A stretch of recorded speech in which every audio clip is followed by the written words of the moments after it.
Three, two, one, go, Lucas. It's Monday night. It means it's United Sessions time. I am joined by my dear friend, David Carl, and an amazing guest that we'll get to in a second. But season 3, episode 10, we made it to double digits, Dave. We haven't been canceled yet. Give us time. So far, so good. Excited to welcome in that guest that you just referenced there, head coach of the UNM soccer team, Heather Dyche. Thank you so much for being here with us. My absolute pleasure. Lots of other titles beyond that, by the way. United Soccer Coaches, the stuff you're doing in FIFA, all that kind of stuff. We're going to dive into all of that. First and foremost, how are you? I'm doing good. Good? I'm doing good. Yeah, it's been a really cool spring for our team. It's we lost some big personalities, so it's You really did. We did, yeah, and some kids that have built our program in a lot of ways. So it's hard to lose them, but it's also it's opened up a lot of room for other players to breathe, which is always cool to see. So. Well, at the expense of making this about me, which happens time to time. You would never on the podcast. You would never. A bunch of the graduates were individuals that I knew via the freshman seminar class I taught at UNM, to see some of them and how their careers evolved, how they grew. I can only imagine what a point of pride it is for you as a mentor, as a teacher, as a leader, to see someone come from a bright-eyed, doe-eyed freshman to come in and they become an absolute killer.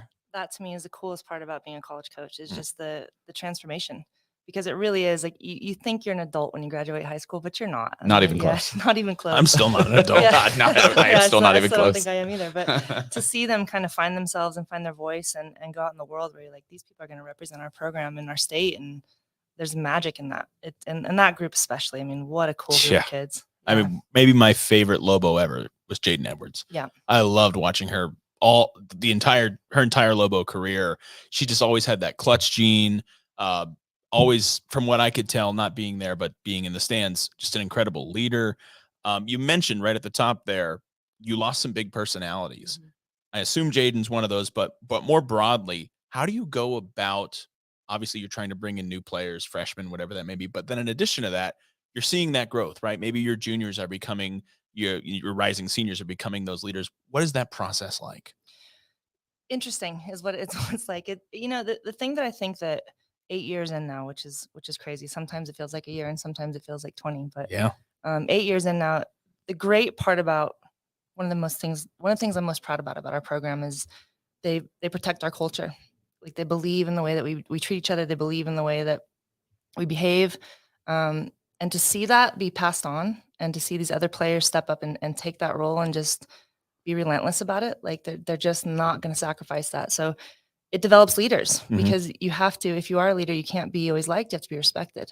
And to see them kind of go, hey, it's my turn now. It's my turn to carry the torch. It's my turn to call out behavior that doesn't fit our program. And you always get nervous when you lose players. Like, how are we ever going to replace this player? How are we ever going to? And yeah, of course. Yeah, someone steps up and your heart's full of pride. It's a pretty cool process. I'm sorry to interrupt, Dave, but it's an architecture, right? It's one of those things that, yeah, you have to lean into the unknown. You have to lean into a fair amount of chaos. Like, yes, I'm losing this person who's been a stalwart, who's been a centerpiece of everything that it is we're doing, but you have built the foundation that makes sure that's never going to be a deficiency. It's just, to a degree, there's almost got to be an excitement, right? Like, who's next? It's a sense of pride. I mean, it's a sense of pride. Like, when you have people that are that excited to represent a program and to represent a university and a state, like, there's nothing better than that. And for us as coaches to be able to step back and go, this is yours. You do what you want with it. We believe in you. We trust you. And for them to even take it in a better direction, like it's the coolest thing ever. Oh, you mentioned that. That's interesting. Take it in a better direction, right? It's not necessarily just, yes, these are the morals, the tenets, the pillars that we've built. Now, please continue to be part of that. No, it's what else are we missing? What can you bring that we haven't done in the past? It's not maintenance, it's innovation. Yeah, I love that. You talk about legacy. Like when you leave something, you want to leave that thing better than you found it. And you want to leave it like a sense of you. So when people look back, they want to know who Paris Dalton was. They want to know who Maya Isaias is. Like, these are incredible young women. And sure, like Jaden's kind of been the focal point because of what she's done on the field. But without question, our success is because of who we are off the field. Yeah, we've got a soft spot for Paris here in our program as well. Paris is incredible. She's pretty United adjacent. Yeah, absolutely. Speaking of United adjacent, coach, you have worked with Zach a lot as well. You and Zach and Troy, you guys have been, I don't know if confidants is the right word, but you guys have worked together. You guys have traded secrets and conversations. And what has it been like working, you guys are some of the preeminent sports coaches in the state. What's that conversation like with you guys? I value it immensely. I mean, I think it's a different hat to be a head coach. And until you've sat there, you don't quite know what that is. Sure. And you think you do, but you don't. And the pressure and every decision you make, it's your head, but it's your staff, it's your fans, it's your program. And there's a big weight that you carry with that. So I think a lot of times the three of us have just sat and had coffee and been like, I'm stressed. Yeah. How do you handle this? We're not winning as many games as we'd like to. And, the people are after me on Twitter, and like, you see that stuff and it hurts. And it can be hard to talk about with your staff about that, because you're also supposed to be the person that's a pillar of strength. So I've really valued my relationship with both of them and learned immensely from both of them. So I think that's probably, it's kind of a friendship. And, I try to take in things and certain things that I've been lucky enough to see with, my travels and journey, like that I try to help them as well. So, well, they have both sung your praises, again, both as a head coach, but again, you mentioned you've kind of been all over the place in your travels too. I've talked to Zach specifically about this, about learning a lot from you. And you've talked to him about kind of your experience with FIFA. Talk a little bit about, if you don't mind, dive into kind of where your role is with that. But then in addition to that, you've been kind of climbing the ranks through coaching licenses, I think I saw you in Dubai recently. I didn't see you. I was not in Dubai. I saw photos of you in Dubai. That's where you were. Yeah, that's right. You charlatan. But take us through all that. And also, where does all the time come from? I don't know how you coach and you do the stuff with FIFA and you do the stuff with United Soccer coaches. No, well, I'm lucky enough to be in an environment that I think my administration values, that they know that when I get to go do these things, that I bring those things back to New Mexico into our program, which isn't always the case. And so I'm really grateful that, the people that I work for at UNM know that those things are important. And I think we've worked out a balance. I don't miss much with the players. So it tends to be spring break or winter break but my priority is always New Mexico soccer without question. But yeah, so a lot of it comes from education. I've been lucky enough to kind of get involved with U.S. Soccer. I've worked for them in a lot of capacities for about 15 years now. So youth national teams, women's national team, even the men's, I've been on a few, boys national team camps. And then that's kind of grown into coach education and teaching courses. And from there, that grew into CONCACAF and teaching courses for CONCACAF. And from there, I got an opportunity to go work for FIFA, which is kind of mind blowing. It's incredible. It's really cool, and it's really, man, I'm grateful for it. Like the things that I learn and the people that I meet and the environments that I get put in are pretty surreal. So yeah, I'm very grateful for it. As an annoyingly curious person, I just want to rewind a little bit. How did it start? Like, that's the timeline. Yeah. That's where we've been. But like, what's the engine that gets Heather going on all of this stuff? What's that spark? I love to throw myself to the fire. Like, I love being in environments where I don't know what I'm doing, which I know sounds awkward. But it sounds very. You fit in. Yeah. You fit in pretty well here. Yeah, but I think that's how you learn. Like, I think you jump into stuff and you go, I don't care if I fail, but I'm gonna fight and I'm gonna work hard. And yeah, you get put in these things where you have no idea what you're doing, but the next time you're there, you know what you're doing now. And so you put the work in to make sure that when you go to represent, that you represent at a high level. And I think that attitude is create opportunities. Even more specifically on top of that, sorry to cut you off again, Dave, I'm out of control today. Oh. But even more specifically than that, are there specific individuals, influences that you had in your life, coaches, co-players that were like, you absolutely have to do this. You have this leadership gene and you need to make use of it? I mean, I think there's people like I played for Don Flanagan, who's kind of the legend of A New legend. Mexico sports. Yeah. But I played basketball for him, and I was blown away by him. Like his whole philosophy of like, you can be great at basketball, but you can be a great human. And if you're going to be here, you're going to be a great human. Like basketball secondary. What a line. Well, it was the truth, and he held you to it. And I just valued that so much. And I think seeing people do that kind of like lit this fire in me. Like this is pretty cool. Like, You can do that with your life. well, but you can make money like being around soccer. Yeah. Like I can go to work in sweats. I can, but I love this game. Yeah, I do I love that. love this game. And so Producer Lene is all in on yeah, that. I'm all in on it. Yeah, I'm all in on it. I was joking the other day, like if I had to sit in a cubicle and wear heels, like I don't know. I'm not sure. It's just not for you. It works for some people, but like, I have the utmost respect for it. But Yeah. it just yeah, doesn't- this realm yeah, just worked for you. it doesn't suit me. Yeah, I had so, a job where I had to wear a suit every single day Yeah. for 7 years, and I will never go back to that. Yeah. It was miserable. I hated that. Do you ever take a moment? You've accomplished a lot, Coach, and I know I can tell. I think we've talked about it, but you're always continuing to hope to grow and learn and all those kinds of things. But do you ever take a moment to think, just stop and realize, man, I've done a lot. It's pretty cool, the things you've been able to do. And you mentioned, kind of working your way up through CONCACAF, national teams, FIFA, all that kind of stuff. That's pretty amazing, and also pretty amazing and indicative of the success that you can achieve from here in New Mexico as well. yes, is the answer to that. I mean, there's certain times where you're like, where am I? What have I done? Yeah, how did I get myself here? I mean, and there's certain moments, like I was part of the women's team when we won the FIFA World Cup in France, and it's just pretty unreal. Surreal, yeah. You kind of sit here and go like, how did I get here? Or like you talked about, like Dubai and Israel, and I'm teaching a course in Uganda at the end of in May, and you to travel the world. And the coolest part about it is the people that you meet along the way.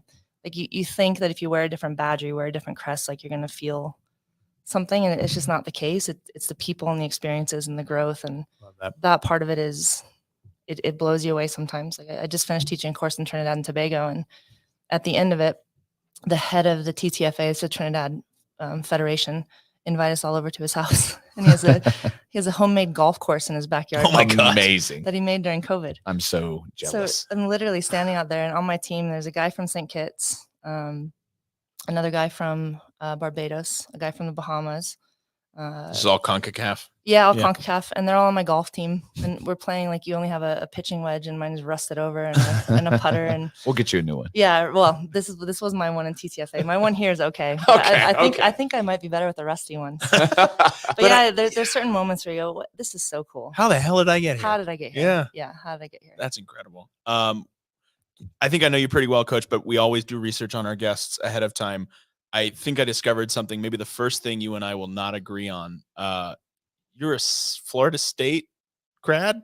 I am. Ugh, I'm a Seminole through and through. That Gross. means you're a Gator or a Hurricane. a Hurricane. Well, Mm. I was I grew up a Hurricane. I grew up in Okay. Miami. Okay. And then I went He's to, a mountaineer. I'm a Mountaineer now. He's I went to starting the- a fight for no reason I, whatsoever. growing up, I hated Florida State. Yeah. Well, I hate Miami. There you so- go. Now I'm a little more indifferent because WVU and Florida State don't really interact much. Yeah. But back then, oof, Yeah. those there's some real rivalries, particularly in baseball and football back in the day, and soccer actually.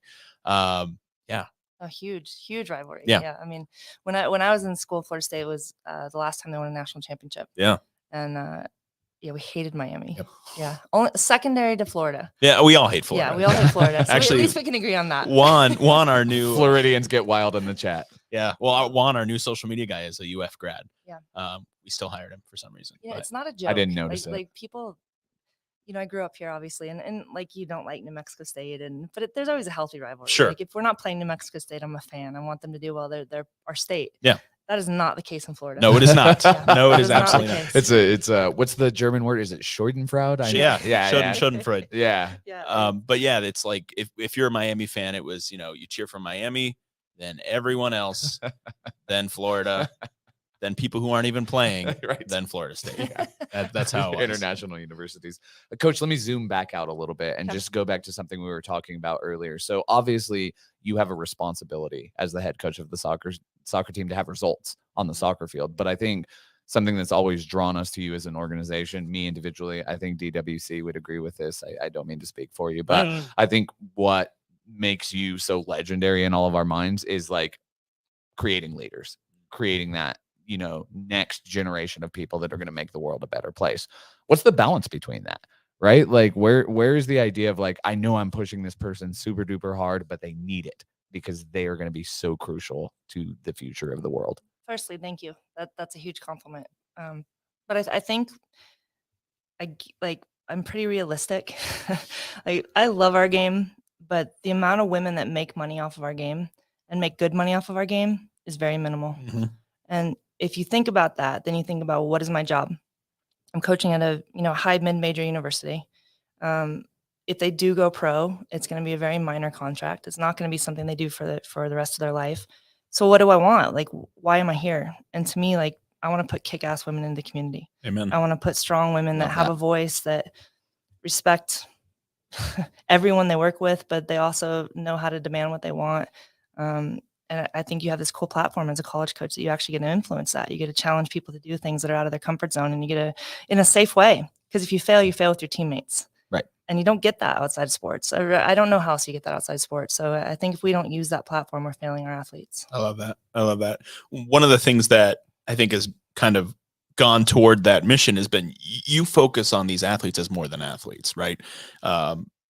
We've had the real pleasure to be able to bring in some of the Lobo players last year to do shadowing, a little bit of background on individual roles within the organization. Yep. That's not the only thing that you've done. I mean, how much do you dive into each of these individual players? Obviously, you get to know them because they're on your team, but you get to know them as people, and you're really trying to help them achieve their career goals beyond the game. I mean, to me, that's the difference of college sports and pro sports. Ultimately, is that, like, I am responsible for them off the field. Mm-hmm. I am, and Zach is not. Right. He's really not. Like, it's. I don't think Zach would really want to be. No, yeah, and sometimes I don't want to be. Yeah, but, fair enough. But it's you recruit these athletes, you recruit these humans, and you say, like, if you come here, we're going to create this experience for you, and we're going to try and send you out into the world to be better people, and we're going to try and make sure that you're qualified and ready to succeed. And if you don't invest in that, then you're a liar. And I don't want to sit in front of parents and athletes and say, hey, come to UNM and we can do this for you, if we really can't. But not every coach does that. Then they're doing it wrong. I agree. Yeah. I agree. Doing it wrong. Yeah. I mean, college sports, especially if you're a female coach, that's your job. No, 100%. All right, we're going to take a quick break. We're going to dive into a little bit more. We got a couple questions for you in the chat as well. We'll be right back with segment 2 of United Sessions, season 3, episode 10, right after.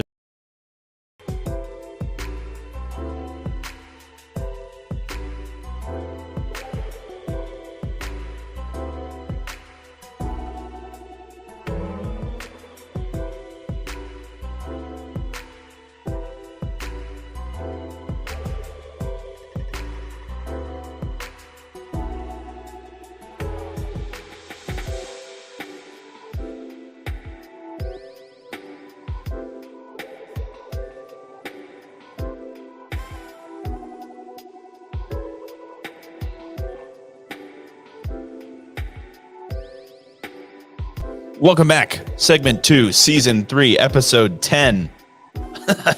The Josh sticker. I love the Josh sticker.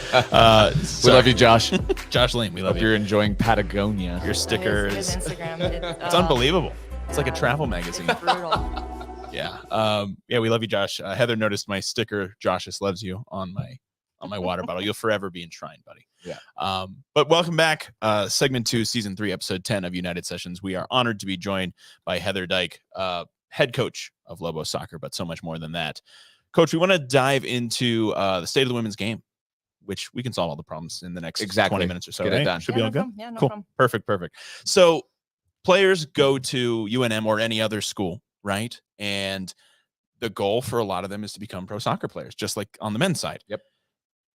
The infrastructure is not necessarily in place to make that a successful option for a lot of the women.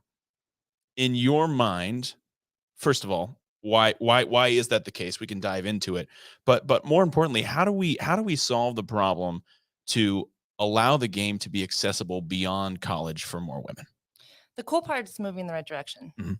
And so I think it's easy to sit and go, hey, these are the things that we would fix, and these are the things that we would change. But it is getting better, and it in massive leaps and bounds, which that part to me is super exciting. The fact that you can graduate and be drafted or go play in Europe and go play like on TV where people know what you're doing and fans are showing up, that wasn't happening even 5-6 years ago. Right. So I do think it's exciting that the game is moving in the right direction, but there's, massive areas that need attention. And I think that's one of them. Like in the United States right now, there's 10 NWSL teams. Yeah. It's not enough. No, absolutely. Yeah, There's going to be 11 next year. Still yeah, not enough. Yeah, it's not enough. Yeah, because there's 11 cities in the United States of America. Right. Well, think about the number of women that are playing collegiate soccer. I mean, compare that. How many women on a typical, let's say, a high mid-major like New Mexico United? How many women on the roster? Average 30. Average 30. How many teams do we have in the country? 313 Division 1. Okay, so we're talking thousands and thousands and thousands of women for, I would imagine, on a typical draft season. There's only 300 spots. It's less than that. It's significant. Well, I just said 30 times 10. Oh yeah, yeah. Yeah, but it's going to be. I mean, if every single player for every single team was being drafted every single year, then yeah. But teams are only going to be looking for a few players out of the draft, if that. That's right, and then you have to think about each of those teams also has 4 international spots. Right. And so they have, and a lot of the players that play internationally are actually from the U.S., so they don't count as internationals, but they kind of take up that gap. So Sure. if you look at any average roster, I mean, Reign, for example, I think they have up to 13 players that'll probably leave during the World Cup.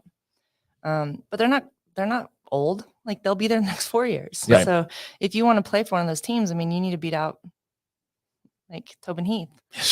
Good luck. Yeah, but, Right. but that's really what we're talking about. You need to beat out a full national team player that's played multiple World Cups if you want to go play in the NWSL. I mean, that's just the way it goes. And we solve that problem by expansion of those leagues, partially, right? Expansion, different options. I think, the more opportunities that players have, they'll take it. But yeah, I mean, it is growing. Like if you just think about the women's, the English Premier League for the women, we weren't talking about that. No. 5 years ago. I was having a conversation the other day with a friend of mine who is an EPL fan. He watches the men's side, but hasn't watched any of the women's game. And he was talking to me. He's like, is the women's game on the EPL side any good? I said, it's grown by a lot because the NWSL was the preeminent women's league recently. But it's only been recent that the bigger players in the EPL have realized, oh, we can make money on this. And that's why they're starting to invest in the women's game. And England is becoming the bigger thing. So, teams like Arsenal and Chelsea and Manchester City, I mean, they are now world superpowers in the women's game when they weren't until the last maybe even 3 or 4 years. That seemed hurtful to not mention Liverpool. They don't. They're bad. Yeah, they don't invest. You don't want to mention them quite yet. I mentioned those 3 intentionally because those are the 3 that are actually investing in the women's game. Right. Fair enough. Yeah, I mean, but think about it. I think last year the capacity record for stadiums was broken 3 times. Yes. And it was all it was Barcelona, the Euros, and I'm missing one game. I think it was Barcelona twice at home. I think one of them was the Clasico. Yeah, I think that's right. But the men, like 2 weeks before that, I think had 82,000, and the women had 93. Just sold out at Camp Nou, which is like so we can all kind of nitpick, but that's cool. That's incredible growth. Incredible. And to your point, it's going in the right direction. I think when we were doing a lot of research when it came to the diversity fellowship program, which I think we have a lot of crossroads, we just noticed the hugest issue is the lack of representation and the lack of access. Yeah, of course. You look at front office executives, presidents and CEOs of teams. You look at head coaches of teams, even in the NWSL, the representation of women is ghastly low. There's 2 female head coaches in the NWSL. In the NWSL, Yeah. that's flabbergasting 3 now. to me. Is it 3 now? 3 now. 3 now. Still, that's still not enough. Still not enough. Yeah. But from your perspective, like, again, this is not like pat us on our back and tell us how great we are, but how important is it to have programs like that break down those barriers and say, we're going to give you access, we're going to open the door for you, and you're going to learn from the best and the brightest? I mean, I think a lot of times people talk about women helping women, but it's really important that men help women. Amen. It's really important that people look and we're in the room and they go, wait, I'm like, everyone's not represented here. And if you don't have diversity of thought, diversity of opinion, diversity of religion, diversity of everything, then you don't have the best opinion. Right. And so I think it takes a group of people, regardless of what you look like or what you believe, to sit down and go, I don't know everything. Right. It's really important that the people that are here with me, we talk about it and we grow and we learn. And I do think that that's changing a little bit. Definitely in the WSL, mostly because the players have called it out. But I think what New Mexico United is doing is unreal. to sit and go, hey, we can open doors, and we're going to, but we're not just going to open doors. We're going to make sure that there's follow-up, and we're going to show you the things that you want to see. And I mean, to your point, David, like every time we call and say, hey, can we do this? The answer is always yes. How do we get our players involved in it? It's so important because they need to know that they're valued, and it has nothing to do with what gender you are. It has to do with how intelligent you are. There's everything to do with wanting to grow communities as well. And speaking up and being part of something that can be better for the next generation. And I think we all have a role to play in that 100%. I really get focused in on this growing the women's game piece. It's something that for me has always been crucial. How much of that piece, when I look at the kind of some of the disparities between the men's and women's games, whether this is in Europe or whether this is in the United States, one of the big differences I notice is a broadcast deal. You know, the EPL broadcast deal is unbelievable. How much of that do you think is crucial towards growing the game? One, obviously for awareness, that's important, but you mentioned, crowds of 90,000. But in addition to that, growing the game internationally. I mean, that's how people absorb the game here. You tons of EPL fans here, but I hardly know any women's EPL fans here at all. Yeah, if they know, it's because they know somebody, or they they happen to pay attention. They're changing a little bit. Changing a little bit. Like I think the success of Chelsea and the success of Arsenal and the Euros has helped massively, because now you start to talk about like, oh, Chelsea's playing Barcelona, and like it's just names people recognize. Champions League and then the quarterfinal right now. Yeah. And so I think the casual fan recognizes names, and I think those things help. But you have to be able to see the game, and you have to be able to have it on TV. And where can you buy a jersey? And I mean, up until 2 years ago, you couldn't buy an NWSL jersey. That's unbelievable. What are we doing? Yeah. So but I also think that it comes from investment. So like if you look at like Olympic Lyonnais, like however you say it correctly, but they actually really invested in their women's program almost equally to the men, and they made money off of it. And there was a FIFA conference with their owner, and he sat down and he said, hey, like, do you see gender? And he goes, no, I see money. I see green. And that's fine. Just be selfish about it.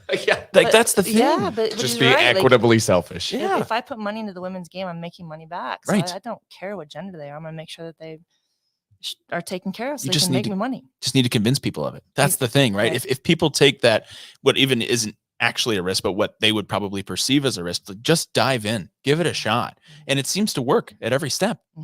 I mean, 32,000 people at the opening game for San Diego Wave. Yeah. I think just under 30,000 for LAFC. That's unreal. And Portland sells out almost every game. Yeah. What progress to what you're speaking of. And I cannot wait to see what it looks like in 5 years.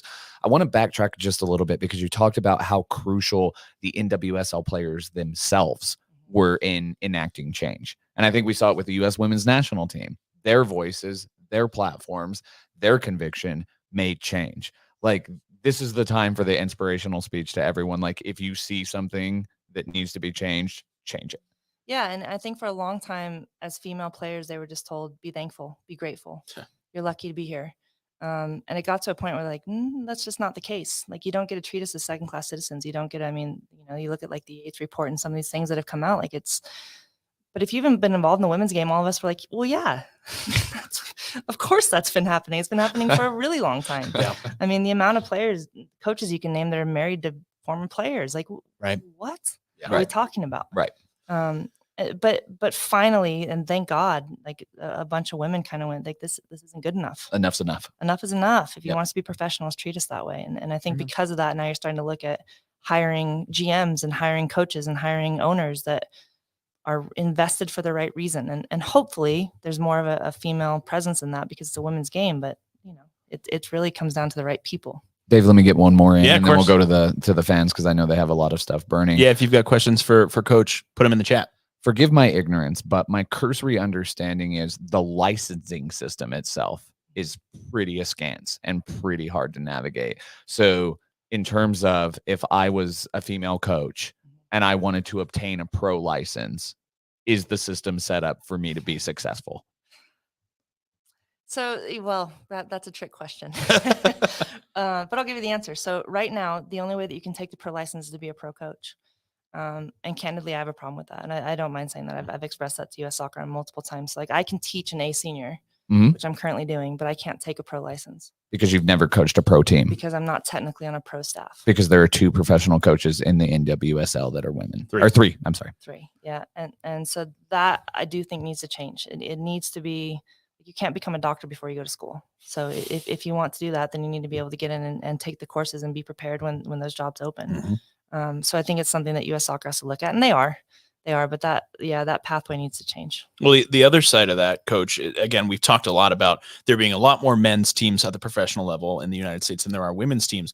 If you are a pro player, you get kind of a bump ahead on your coaching license, which is obviously going to be now a lot more available to men than it is to women, because there are, just by the fact that there are more men's teams, there's going to be more men who can apply for that. That's pure math, baby. Yeah, that's pretty statistical. I don't understand how, again, I'm not trying to get you in trouble or anything like that, but that doesn't seem equitable in any way. And it seems pretty straightforward and something that would be changed in relatively short order if it was just looked at that objective lens. Yes. Sorry. I'm sorry. I'm not trying to get you in trouble. We asked. I think it's important to discuss, because right now, if you are USL2, what's the indoor league? NASL, MLS. If you've done that for 5 years, you can go directly to your B license. Right. If you are in WSL or you played for a national team for 5 years, you can go directly to your B license. So we just taught an all women's B license. And it was, Ali Krieger and some really cool athletes that are kind of getting to the end of their career. And actually Bev Yanez, who's the assistant coach at Racing, and Ange Salem, who's the assistant coach at Spirit. So the course really set people up on a cool pathway. Yeah. But they said the exact same thing. Like, where has this been? Right. Like, why can't we have the equal opportunity? And I think that's the goal. It's not that one needs to be prioritized over the other. It just has to be equal. It has to be equitable. Mm-hmm. And that's all the U.S. women's national team said the entire time, right? It was not like they, again, if they were petty, like Lucas Cash tends to be petty, they would have thrown it in people's faces. Like, where are you guys' World Cups? Where are you guys' successes? And here's this disparity and everything. But that was never the conversation. The conversation was always like equality. This is the USA. Or more importantly, equity instead of equality. I'm sorry, equity. Yeah, yes, no, I misspoke. No. It's a crucial distinction to be made there, right? But no, yeah, that's been the argument the whole time. I want to dive into chat if you're okay with that. Sure. It's mostly just people talking about how great you are. So I'm sure that's wonderful. Let's dive through that. Brandon Ortega, who I think you know pretty well, says, Brandon's the man. I agree with that. Heather puts kick-ass women in the community because she's the biggest badass there is. Holly Weehan says Heather Dyche is a legend. I have a lot of people some money after this. Danette Medina, we love us some Coach Heather. Pascal Rocca says ledge, short for legend. We've got more than that here, but I'm just going to go through a few of them. But Brandon Ortega had a good question here. I think it's a little insightful. What's Heather's favorite place to go to in New Mexico when she wants to clear her mind? Ooh, I like that one. Good question, Brandon. Yeah. I'm obviously a very prideful New Mexican, so I'm not sure I can pick one. Also, you don't want to give away your secret spot and have it get crowded, right? I will. But for me, I actually love being down by the river. I love being down by the river. I love, I always joke with our assistant coaches, like, what's better, like the foothills or the river, behind the mountain? And I do it all, but there's something peaceful about the river. The sound of the river for me. The sound and the quiet, and it's just, man, there's just something kind of magical about it for me. Waterbender. No, I'm the same way. I grew up in South Florida, and so I've told Chanel about this. I think I've talked to you about it too, Lucas. I just feel kind of like a spiritual something when I'm around the sound of moving water, and I don't know why or what that is or anything like that. But whether it's the ocean or a river or just a little creek, just the sound of moving water. I think your two office fountains would be a dead giveaway on that as well. Like his office is like a Zen meditation space. Audrey Cortina says Heather likes to go Jeeping. We've seen that on your social medias.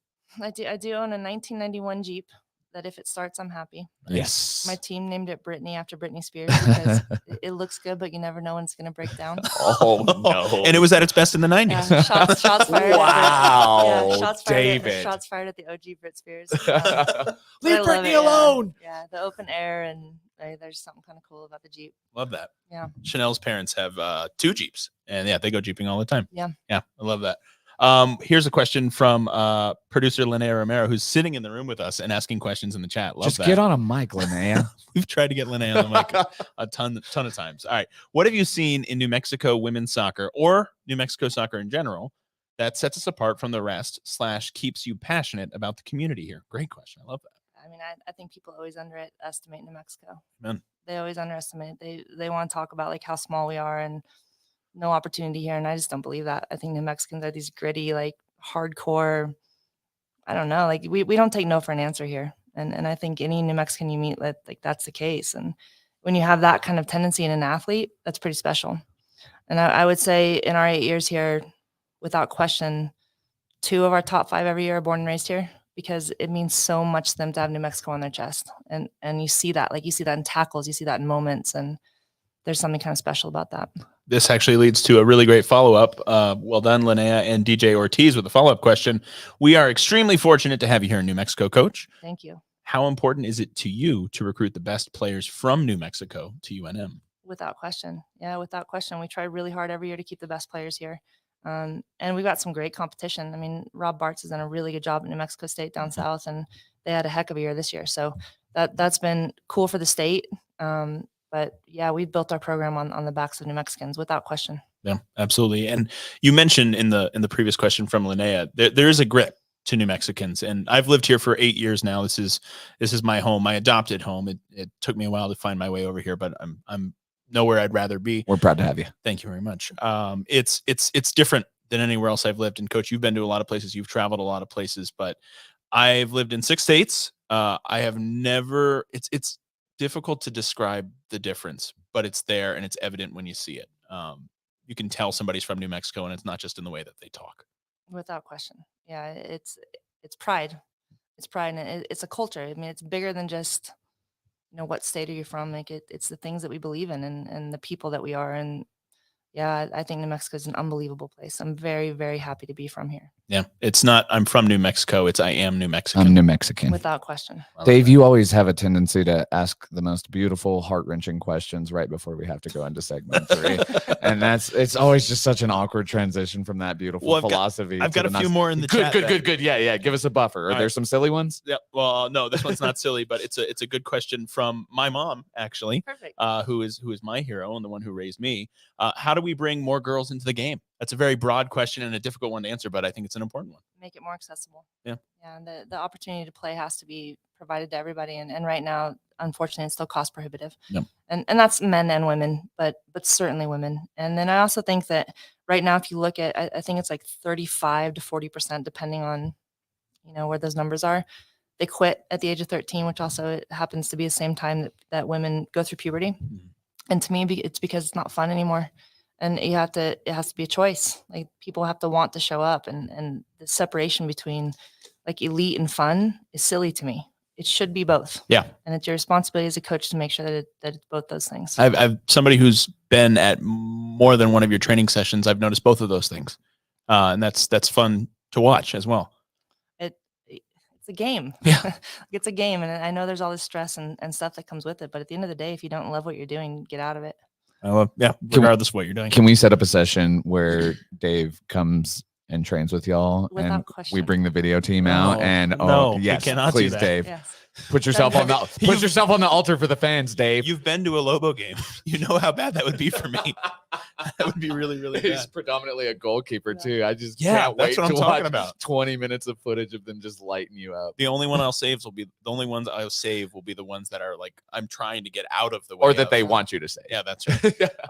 Also, shout out to my mom. She is coaching for the first time. Let's go. So my mom Gail and my sister April coached last season for my nephew William. William's just getting into the game for the first time. Let's go, William. He loved it, but they needed a coach. So my mom and my sister said, let's tag team this together.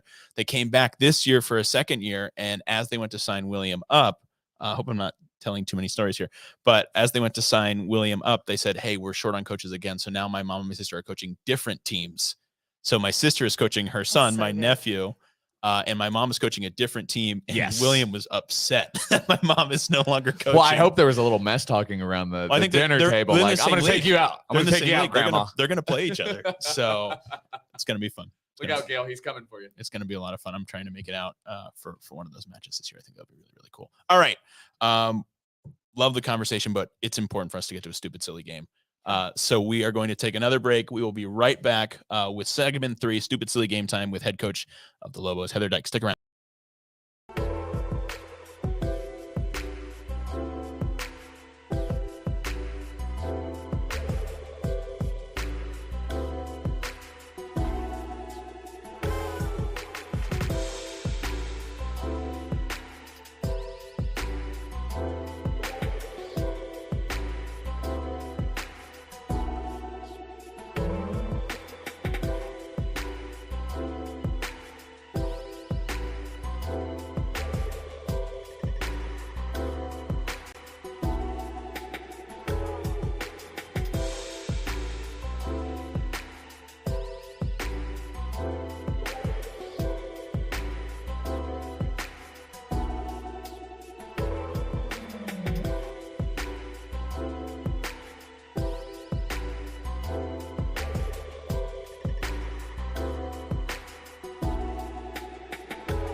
Welcome back, segment 3 of United Sessions Season 3, Episode 10.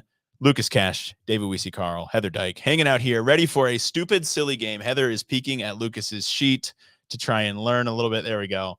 Lukas, every single week you make us a stupid, silly game. It's usually a play on words with our contestant's name. Is this week any different? No, it's not any different, but it's probably a little bit more shameful. Like, you've shared so much insight. I feel like we could write so much literature just based off of this conversation alone. It's been so insightful, so philosophical. Oh, real quick, my mom said that there will be trash talk between those two teams. So Perfect. love that. I hope she gets the ref on William. She's like, watch him. He's a problem. Mom, can you text me, please, and just let me know when your two teams are playing each other, because I need to be there for that. And I will bring smoke bombs. And you'll live tweet it. Oh, live tweet on the United account. I'll get fired. Go ahead, Lukas. So this week's game is called Heather Underground. These are the hard-hitting questions that people need to know the answers to. And just a little bit of background. I probably did easily 18 and a half minutes of research before we did this episode. You found out she was a Seminole. But oh, no. Oh, you deserve that. Ugh. But everything is so professionally written. You have accomplished so much, like, from the professional perspective, that there's nothing that I could make a stupid, silly game about. And so I said, you know what, Lukas Cash? You don't complain. You be a solutions man. You create the game, so the next person that comes along and wants to write a stupid, silly game for Heather, they got something to work off of. I like this. You're setting standards. That's right. Yeah. The mark of a great civilization is folks who plant trees that they'll never sit under the shade, or however that goes. Sure. I'll never get any benefits from this silly game, and Heather will think less of me as a result of it. One thing that's really important, audience participation in this. Lukas put right at the top, get audience involved. Yes. I'm doing that. Get involved, audience. Thank you. So things off of the beaten path. We don't need to know any more about her amazing accomplishments or what she's done for the game or how amazing and lucky New Mexico is to have her. These are things that are just trashy a little bit. Trashy? A little bit. Like, it's not not something that you're going to be able to be BuzzFeed. Like, this is very BuzzFeed. What are your top 5 candy bars? It's pretty close. Okay. It's not far off of that. Also, what are our top 5 candy? No, I'm just kidding. Go ahead. All right, let's get it started with a very important question that I could not find anywhere. What's your favorite pro sports franchise that's non-soccer related? My mom just texted me May 6th for that game. Just so you know. Put it on your calendar. Stream it. I'll be out of town. Yeah. Favorite franchise, non-soccer. Yes. Ooh. Ugh. We should answer these too. I like that. Yeah. Phoenix Suns. College sports count, right? I'm gonna go college basketball. Okay. But I watch it all. All of it? I watch it all. College basketball in toto? So we just need to get you an NCAA logo hat? Are you saying you watch all sports, or you watch all college basketball? I'll be specific. Right now, I would go with Dawn Staley in South Carolina. Oh, she's amazing. Think she's so badass. Yeah, she is incredible. Hold on. What's the show on Netflix? They are up by 15 now. You were worried about them losing. Okay. I think they'll be okay. It's like the coaches list or the coaches top 5. It had her, Doc Rivers, Serena's. Just the top 5 coaches of all time in sports. No, it was a show where it was 5 coaches, and they just cool. delved into their coaching mentality. Yeah, it's something like that. The coach's notebook. The really cool part about Dawn is that she went and said to South Carolina, if you want to keep me, you're going to pay me as much as you pay the men's coach. Hell yeah. Yes. And everybody kind of scoffs at that, but that's so brave. Why? That's so brave. Yes. That doesn't happen.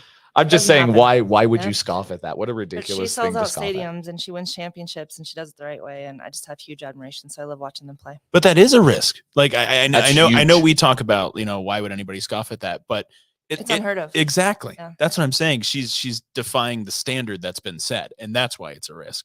And she actually even came out and said, the reason I'm talking about this is because I want for every female coach to be able to go to their employer and say, pay me what I'm worth. Hold on a minute. Yeah. There's a precedent for this. So that's amazing. I have huge admiration for her. I love that. Dawn Staley, you're welcome at United Games anytime. Yeah. That would be cool. Can we get Dawn? Jules, can you please get Dawn Staley out? That'd be amazing. My mom says, Mom, you're all over the chat. I love this. Ohio. She meant Ohio State. Ohio State Buckeyes are her favorite. I disagree with that as well. Gail, come on. All right. Moving on to the next one. Oh yeah. Please participate, everybody in the chat. Lucas told me I had to say that. Let's get some questions. So hard-hitting questions that people need to know the answers to. Favorite book? Oof. Your favorite book? And is it a coaching book? Because Zach Prince, if you go to the training facility and you look at his books, it's all very much about like coaching and like methodology and all of that kind of Well, stuff. and Phil Jackson's 11 Rings is the most beat up book ever because he keeps handing it on to the players. Yep. And yeah, so it can be a coaching book, Tell but you- I would prefer it is like a trashy teen romance novel.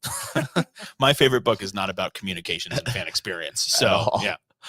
So I'll admit I'm not a huge book reader. Okay. Okay. Here's my problem. I start reading, and then about 3 pages in, I have no idea what I just read. Like I just, I've heard that before. I think from Yeah. Linnea. Yeah. My head goes somewhere else. I wish that I love books, and I have a huge admiration for the people that read them, but it's just not. I can't do it. I've tried. Here's an I've offer I'll tried. make to you. Okay. I'll just read mine out loud, and then Okay. I'll send you the audio files. You know what? I actually will. Audiobooks. I actually will listen to I just listened to Stranger. What is it? Malcolm Gladwell. Oh, Strangers. Meeting Strangers. I can't. I am think of the so, title. Lucas I loves am so the book. embarrassed that I'm Yeah. blanking on Malcolm Gladwell. I can listen to it. I But- could talk to strangers. Yeah, Yep. yeah. I was blown away by it. That was so cool. Talking to strangers Yeah. is what it is. But Yeah. I'm I've not more read of like that. I like listen to podcasts and I read little blurbs but And he has a great podcast in general. If you're Yes. listening, Malcolm Malcolm Gladwell, yeah. I love you. Oh yeah, Malcolm Gladwell's right here in the Revisionist chat. history is great. Yeah. Um, Unbelievable. But yeah, I'm embarrassed to admit I'm not a huge book reader. Nothing embarrassing Yeah. about that. I like to read, but audiobooks are just as good. Nothing wrong with that.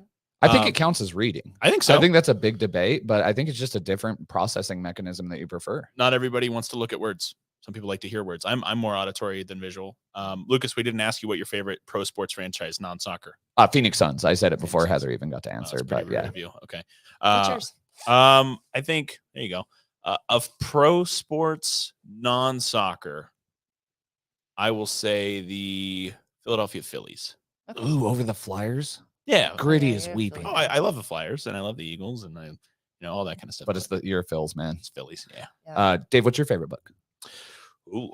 My favorite book. Jeez, that's a hard one. As of right now, we'll say that it doesn't have to be collectively all time. I will say Blink is probably my favorite one of recent years. I love that book. I love the message that it sends.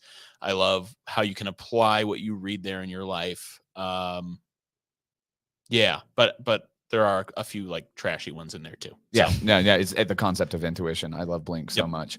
I'm actually like in a really unique place right now that I'm actually getting to read one of my all-time favorite books, which I'll say is my favorite right now, just because I'm getting to read it with little Raj. Yeah. He's made the transition as a kindergartner. He is ready Cool. for chapter books. And so we are reading one of the all-time great chapter books, which is Mrs. Frisbee and the Rats of Nim. okay, I don't think I know that one. Oh, first of all, Nim, the movie itself, is brilliant if Yeah. you don't want to read the book.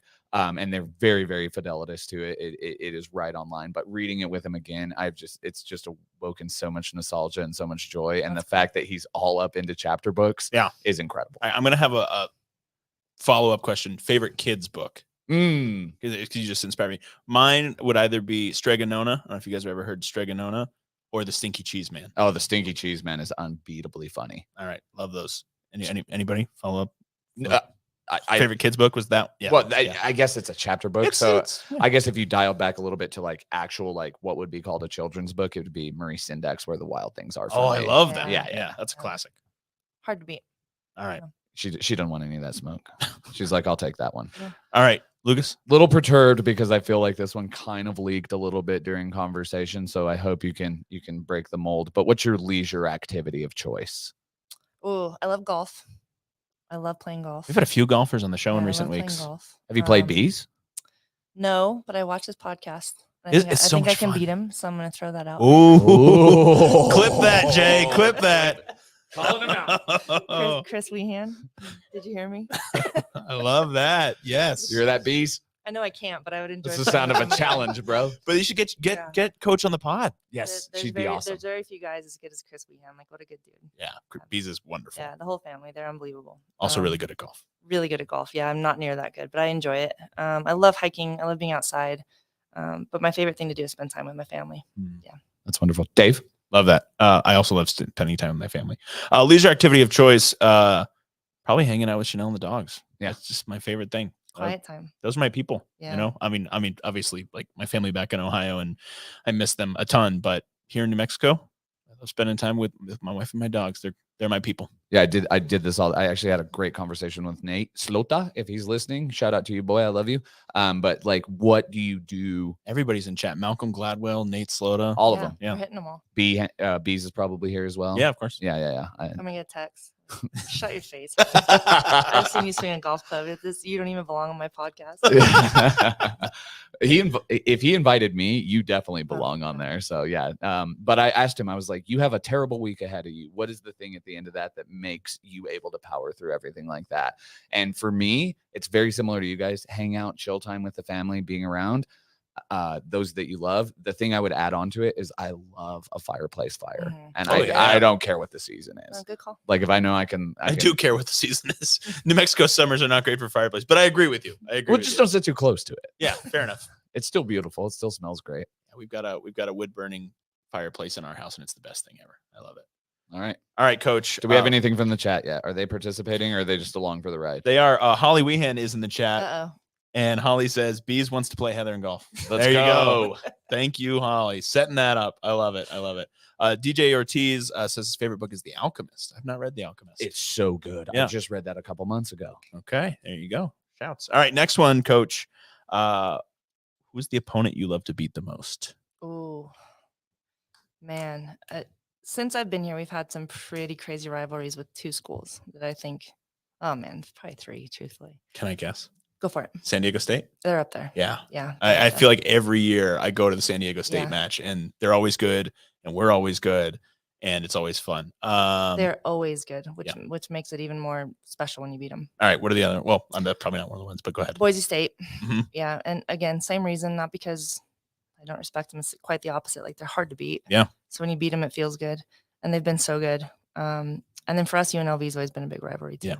Just because we've been in some heated games back and forth. And I think those three teams probably bring out the fire of our team the most. I don't know if you can hear the fans like individually when you're out there coaching, but the last 3 years, whenever we've played Boise State, I've gone and I have yelled really loudly, Boise's not a state. And I get some laughs. Neither is San Diego. Yeah. Right. No. Yeah. There you go. Favorite opponent that you like to beat the most, Lucas? My own inner demons. Oh. I hope you beat them every time, buddy. Phoenix Rising for me. but all right. That's good. I like that. All right. So this one's a two-parter. And I doubt that you do a whole lot of binge watching. But if you do, are you binge watching a series or are you binge watching movies? Oh, I like that. A series, typically. All right. That's perfect. That leads into the second part. What's your favorite series? Well, it's hard to beat Ted Lasso right now. Amen to that. Yeah. You got a couple And Ted Lasso fans here. Yeah, I mean, that has very little to do with soccer. That's just such a good show. Yep. Well, and that was like an inner alarm I had for myself. If she mentions Ted Lasso, then I can go ahead and say this. I modeled this game off of how Ted Lasso tries to interact with new people. Oh, that's interesting. I love that. Yeah, just it's conversation starters, but I was like, it'll be funny if it seems like it's hard-hitting questions, but it's really just getting to know someone. I actually saw something about the opening of that show, talking about they do the whole it's a Mumford & Sons song, and he sits in the stands. And where Ted sits changes colors. Mm-hmm. And the whole idea is that you impact your environment with your positivity. And I think that's such a cool way of thinking. Well, not only the change in color, but the graffiti's gone. Everything is renewed. It's really well done. I love that. Favorite series, Lucas, or movie? I would have said Ted Lasso if I had not had a binge this weekend. But that Bill Lawrence man is just on fire. So he's the runner for Ted Lasso. Yep. He's also done Shrinking. I've watched Shrinking. I want to watch that. It's on Apple TV, right? Yeah, and I'm not going to spoil anything, but I have the final episode left. Me and the beautiful wife got to finish it yesterday, and I was a mess in a great way afterwards. It is such a good show. Yep. Brandon Ortega says he'll do play-by-play for your match with Bees. Deal. There you go. That's exactly what we needed, Brandon. It is on. Thank you, pal. My favorite shows, I think, are opposite ends of the spectrum here. Ted Lasso, very heartwarming and wonderful, and Always Sunny in Philadelphia, which is just about terrible people. I love both of those shows. So Breaking I just Bad. want to sit here and Breaking drink Bad is grain the best alcohol. all time, yeah. Breaking Bad wins all of them. I've never seen Breaking Bad. Oh. I know. Do you need to go stand outside for a second? Yeah, Linnea hasn't either. It's not just me. Thank you, Linnea. You need to watch 3 episodes before you're hooked. I want to watch it. It's not a thing where I'm like, oh, I'm not going to watch it. I just haven't. And I don't know why. And it's such an investment, and it will take everything away from you. And I've watched it 5 times. I'll watch it. Yeah. And you'll never drive down the freeway and not look at that hotel in a different way. That's so funny you say that. I picked up a couple of trialists when they were coming into town, and my job was to drive them back to their apartments. And we happened to pass the crossroads. And I said, "You guys like Breaking Bad?" And they're like, "Yeah, we watch it." And I was like, "Crystal Palace." They were like, "Yeah, it is." And I was like, "Yeah, They're in the Premier League. it's right there." Barely. Go stand Barely for outside. now. While we're talking, Holly Weehan and Brandon Ortega are in the chat getting this whole thing set up with wireless mics and everything. Oh. So this is going to happen, Coach. Okay, I'm in. I love it. Can we get Gary from Windfire out there? yes, get the Full cameras out there. live stream on YouTube. I love it. I love it. Okay, Coach. Next one, another two-parter from Lucas. Best pregame meal, best postgame meal. Ooh, player's opinion. Best pregame meal. They probably they eat kind of light before a game. Yeah. So they like a good salad Don't or want to feel heavy. or like a light sandwich. They're pretty light before a game. And then post game, out of state, they'd probably do Cafe Rio, which is ridiculously good. I don't know what that is. I don't know. Oh, it's like a build your own burrito place. Oh, I But like that. Their sweet pork is probably the best thing you've ever eaten in your life. It's I really like sweet delicious. Dave's like, I like all the words you're saying right now. Say more. If not, they probably go Chipotle or Chick-fil-A. Chipotle is very much a United staple as well. Yeah. Yep. It's high in protein. It's tasty. It's good. Yeah. When we went down to the Academy playoffs a Oh, couple what years was that? ago, What was we the never one? stopped going to Panera, but there was the Floridian place that Oh, you Pollo knew. Tropical. Yeah. You know Pollo Yeah, Tropical. I love that place. When you guys go out of town, though, you got to try Cafe Rio. It's pretty ridiculous. Is that in a particular state? Is it Pretty everywhere much except everywhere here? but here. Yeah, like Yeah. Raising Cane's. Oh, It's coming. It's I- coming. oh, I'm aware. Yeah, Oh, it's I coming. love I Raising drove He by was- the other day. I'm like, there actually might be cars. he was here. It's getting betrayed. close. He was betrayed in a Someone told you it horrible was open. fashion last week. Somebody that I trust, we're not going to name any names, Linnea, Producer Linnea. told me, hey, Raising Cane's is open today. It Someone looks told me. open. She said that. She's okay.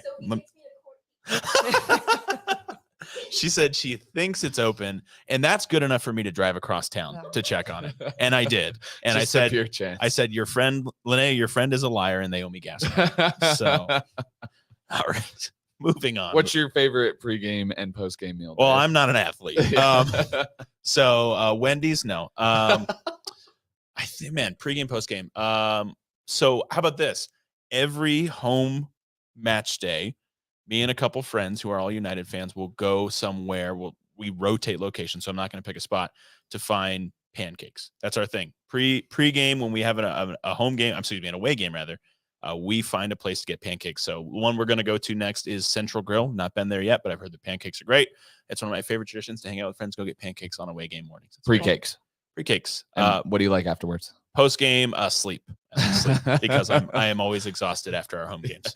You stole my irony. I was going to say I love what Matucci's does for us. Oh, it's so good. Before we do our Steak home and games, potatoes. so they give us a great steak and potatoes. That's become a tradition. I love that. Yep. And then I was going to make the joke post game is like just trying to get rid of all the anxiety. Yeah. That's the only meal. beer and sleep. And binging Ted Lasso. There you go.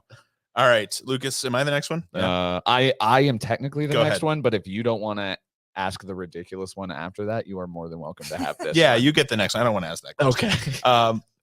Coach, the most brutal match weather-wise you've been a part of as a player or coach? Oh, that's so easy. So it was 2 years ago.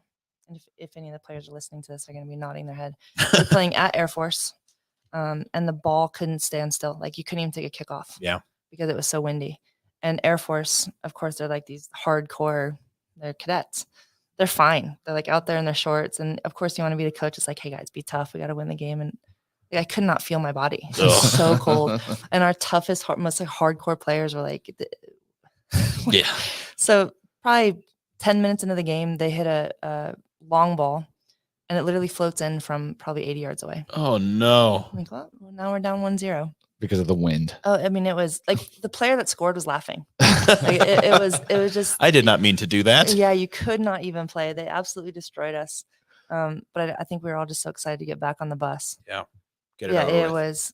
My goodness, it was miserable. The ball wouldn't stay still. The goals were moving. The Yeah. corner flags were falling over. I mean, it was. Every coach has told me historically, don't care about rain so much. Nah, Don't wind. care about snow so much. But wind is the absolute worst thing that can happen It just weather-wise. impact, like it was in the second half. We played without a right fullback and a right wing. Because you just didn't need it. There was no point. The ball wasn't going over there. She shifted the infield. Yeah. That's interesting.